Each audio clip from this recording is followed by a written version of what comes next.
നെന്മാറയിലെ ഇരട്ടക്കൊലപാതകത്തിലെ പ്രതി ചെന്താമര കടുത്ത അന്ധവിശ്വാസിയെന്ന് നാട്ടുകാർ. നീണ്ട മുടിയുള്ള സ്ത്രീ കാരണം ദാമ്പത്യ ജീവിതം നശിക്കുമെന്ന് ഒരു ജ്യോത്സ്യൻ ചെന്താമരയോട് പറഞ്ഞിരുന്നു. ഇത് വിശ്വസിച്ചാണ് ഇയാൾ 2019 സജിതയെ കൊലപ്പെടുത്തിയത്. ഇതേ കാരണം കൊണ്ട് ഇയാൾ മറ്റ് നിരവധി സ്ത്രീകളെയും ഭീഷണിപ്പെടുത്തിയിരുന്നു. നീളമുള്ള മുടിയുള്ള ഒരു സ്ത്രീ കാരണമാണ് തന്റെ ഭാര്യ പിണങ്ങിപ്പോയതെന്ന് ചെന്താമരയോട് ഒരു ജ്യോത്സ്യൻ പറഞ്ഞു. അങ്ങനെ ഒരു സ്ത്രീയെ അന്വേഷിച്ചപ്പോൾ ചെന്താമരയുടെ കൺമുൻപിൽ പെട്ടത് സജിതയാണ്. അങ്ങനെ 2019 സജിതയെ ഇയാൾ ക്രൂരമായി കൊലപ്പെടുത്തി.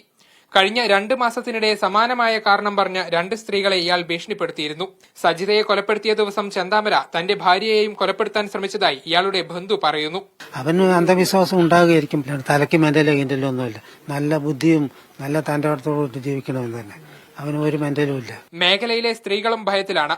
പിടികൂടിയില്ലെങ്കിൽ ഇയാൾ ഇനിയും കൊലപാതകം ആവർത്തിക്കുമെന്ന് പോത്തുണ്ടിയിലെ സ്ത്രീകൾ പറയുന്നു. ഞങ്ങൾ പേടിച്ചിട്ട് ഇവിടെ ഇരിക്കുന്നത്.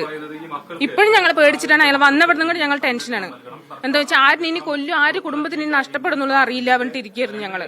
മരിച്ച സുധാകരന്റെ മക്കൾക്ക് സർക്കാർ സംരക്ഷണം ഒരുക്കണമെന്നും വീട്ടമ്മമാർ ആവശ്യപ്പെട്ടു. 5 പേരെ കൊല്ലും, 3 പേരെ കൊല്ലും, 4 പേരെ കൊല്ലും. ഈ ഒരു ഭീഷണിയാണ്. ഞങ്ങൾക്ക് ഈ കുട്ടിക്ക് നല്ല ഇത് കിട്ടണം.